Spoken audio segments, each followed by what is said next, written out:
Bonjour Jacques, en continuité avec les questions-réponses sur le mouvement national algérien. Et comme vous m'avez dit que vous étiez en train d'écrire un livre, un nouveau livre sur un personnage, une personnalité historique géante et immense, et le cofondateur du PPA, M. Abdallah Filali, dit Khfif. Et donc, est-ce que, en plus, vous avez côtoyé Monsieur Fileli, est-ce que vous pouvez nous donner quelques traits de votre prochain bouquin sur cette personnalité incroyable, quoi? Oui, je suis heureux de répondre à votre question sur Filali, que j'ai connu en 1900, fin 1956, début 57, et avec qui j'ai collaboré étroitement dans la création de l'Union syndicale des travailleurs algériens. Donc pendant une année, plus d'une longue année, nous avons pratiquement au quotidien, j'ai connu Filali, et donc j'ai pu apprécier à la fois le personnage, son histoire, bien qu'il était très discret sur son itinéraire, il était très pudique, mais en même temps sur ce qui m'a permis de regrouper tous les faits et de comprendre pourquoi il occupait un tel charisme dans les relations qu'il avait avec les Algériens, les travailleurs algériens. En particulier, il avait une autorité naturelle et donc ça m'a incité, en définitive, à écrire. Je pensais qu'un article c'était insuffisant et qu'il fallait quand même lui donner la dimension qu'il mérite dans l'histoire de l'Algérie, du mouvement nationaliste algérien, et même d'une histoire qui dépasse le nationalisme algérien dans la mesure où il avait été lié avec le mouvement ouvrier français et international. Donc je vais essayer de vous donner dans les grandes lignes la composition de mon travail. Donc, Filali est né il est né le 13 septembre 1913 au douar de Beni Oulman, près de Kolo. Il a eu des études, d'une famille très modeste. Bon, il est passé par l'école primaire, mais il y avait des difficultés très importantes. Donc, au début des années 30, il va s'installer à Constantine. Il est au chômage le plus souvent et il part en France en 1934 pour travailler dans la région parisienne et lyonnaise. Donc voilà, ça c'est le début. Et la première partie de mon livre va porter sur la période qui va depuis 1913 jusqu'au moment où on arrive à 1900, la guerre. Et dans cette période-là, il y a Filali va en France travailler en 1934 et il est à Lyon quand il rencontre pour la première fois Messali, qui est venu faire une conférence à Lyon.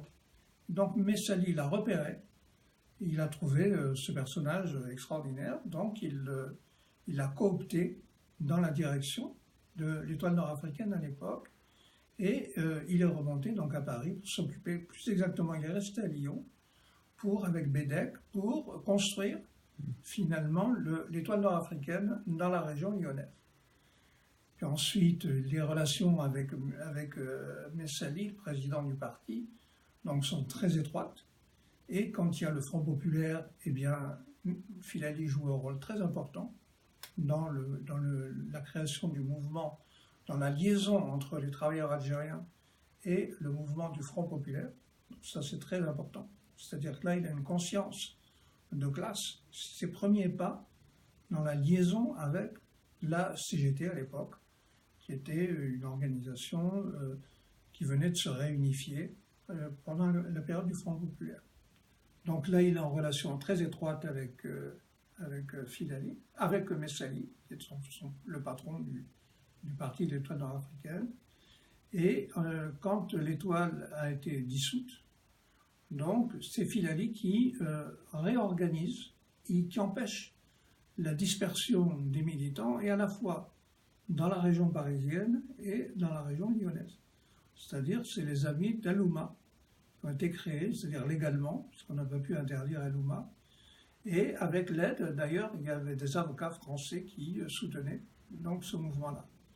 Et en 1937, avec des discussions qui sont très étroites avec Messali Hadj, il dépose, il y a un avocat qui les a aidés à écrire les statuts, et donc il a déposé les statuts du PPA à la préfecture. C'est-à-dire que Messali considérait à l'époque Filali comme son alter ego, c'est-à-dire son second. Et effectivement, il va jouer un rôle. Messali était à la fois empêché et en même temps il avait d'autres activités, et l'organisateur de tout le mouvement pendant cette période, du PPA, le premier PPA, dans une période qui était quand même très difficile, parce que là c'est le fascisme, c'est toutes les précautions. Donc Filali va se lier avec la gauche socialiste et révolutionnaire, avec le mouvement ouvrier, très étroitement. C'est là où il fait son expérience, finalement. Et il implante le PPA dans la classe ouvrière française. Il y a des meetings avec les trotskistes, avec la gauche révolutionnaire, avec les syndicalistes, la révolution prolétarienne, etc. Et c'est Filali qui est finalement l'organisateur de tout cela. Il y a des meetings en commun dont j'ai écrit dans un livre, comment ils tiennent ensemble des meetings avec le PCI, par exemple, l'organisation trotskiste, ou avec les organisations syndicalistes révolutionnaires, et où Filali est toujours présent. Donc là, il faut comprendre cette mutation qu'il y a. Filali était peintre, bien sûr, mais il est devenu un personnage avec une conscience ouvrière, une conscience de classe, à la fois sur le mouvement ouvrier syndicaliste français, mais aussi déjà international. C'est-à-dire qu'il prend une culture et une dimension qui en fait le numéro 2 derrière Filali. Derrière Messali. Messali avait beaucoup d'hommes de qualité, comme Moulay Merba et d'autres, hein, mais celui qui représentait en définitive le fer de lance et son témoin direct, son allié direct au sein de la gauche révolutionnaire, c'était Filali. Ça, c'est important. Donc, Filali va ensuite, il va y avoir l'interdiction du PPA. Filali va se retrouver en prison Barberousse. Il va construire le PPA en Algérie. Il sera arrêté en 1937. Il sera libéré qu'en 1943, quand les Américains viendront s'installer en Afrique du Nord. Et à partir de 1944, Messali est en résidence surveillée à Chelala, un rebelle, et la première consigne que donne Messali à Filali, qui va le voir, un rebelle, c'est de revenir en France pour reconstruire le PPA en France, dans l'émigration, en France occupée.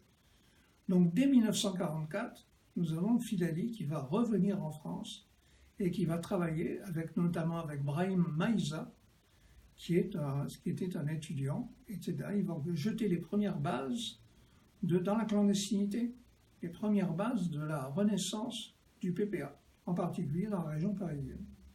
Et ensuite, quand il y aura la libération de la France, etc., c'est Filali qui, avec Maïza, vont renouer les liens avec la gauche socialiste et révolutionnaire en France.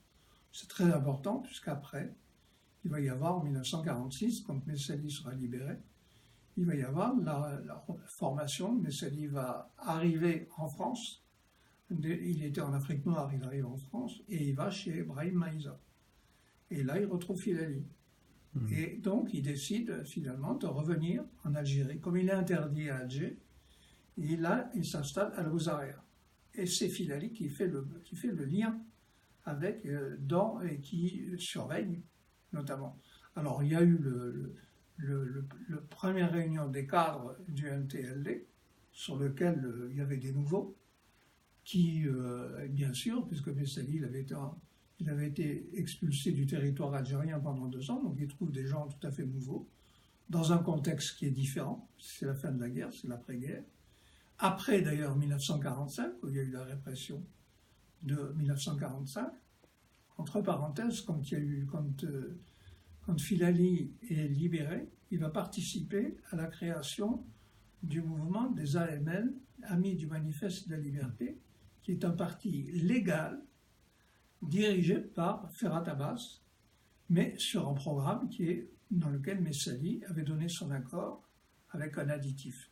C'est-à-dire qu'à l'issue de la guerre, eh bien, n'oublions pas que les soldats algériens étaient dans l'armée d'Afrique pour libérer la France, et donc l'additif qu'il avait donné, c'est qu'à l'issue de la guerre, eh bien, tous les habitants de l'Algérie se prononceront pour une assemblée constituante pour créer la nation algérienne sur le modèle de la Révolution française par une assemblée constituante.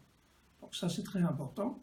Et Filali joue un rôle clé dans l'organisation, finalement, dans la réunion qu'il y a eu en mars 1945 des AML sur lesquelles les thèses du PPA ont été adoptées à une très large majorité, et que d'autre part, Messali a été proclamé, plébiscité, comme le chef national algérien. C'est pas rien du tout, puisque c'était quand même un parti légal avec des délégués élus dans une assemblée finalement constituante qui a proclamé. On peut dire que si Messali a créé la nation algérienne, a proclamé la nation algérienne au congrès de Bruxelles en 1927, elle a été plébiscitée et validée finalement en Algérie, sur le territoire national, par un congrès de délégués élus d'un congrès légal en pleine guerre et qui ont adopté, finalement, comme pendant la Révolution française, qui ont adopté finalement les thèses du PPA. C'est-à-dire que la nation algérienne a été proclamée légalement par des délégués élus d'un parti légal en mars 1945. Ça, c'est un événement extrêmement important. Il donne toutes les lettres de noblesse au PPA et en particulier à l'un de ses artisans essentiels qui a été Filali. N'oublions pas que ça s'est passé dans le Constantinois. Filali est du Constantinois, il connaît parfaitement bien, il a tout réorganisé la fédération du PPA dans le Constantinois et on va retrouver sa trace, notamment l'influence qu'il va jouer donc sur toute l'histoire de l'os et toute l'histoire du mouvement PPA clandestin dans les années 48, 50 et jusqu'en 1954. Donc voilà à peu près la première partie de mon travail. La deuxième partie, ça va donc après 1950, Filali revient en France et il va créer finalement sous le nom de, à l'époque c'était sous le nom de Mansour, il s'occupe, c'est-à-dire le victorieux, il est en Oranie, puis après il revient en France et il vient en France sous le pseudonyme d'Abed. Abed, il va prendre la direction de la Fédération de France du MTLD et il met en place une OS métropole en publiant 2 périodiques, c'est-à-dire l'Émigré en France et l'Étoile algérienne. Donc, c'est-à-dire encore une fois, dans l'Étoile nord-africaine, comme dans le PPA, comme dans le MTLD, on écrit des journaux ouvriers. Ça, c'est très important, c'est-à-dire il n'y a pas simplement les réunions, bien sûr les réunions statutaires, très légales, tout ça, mais en même temps, il y a un bulletin. Ça a commencé avec El Ouma, et là, nous avons 2 organes sous la direction de Filali. C'est pas n'importe quoi que quelqu'un qui est un ouvrier s'appuie en prenant la direction de France du MTLD, qui crée l'OS, une OS en France, et que d'autre part, il crée 2 journaux, la directeur du journal. C'est-à-dire que là encore, on voit l'intérêt, en définitive, de la compréhension du rôle du journal.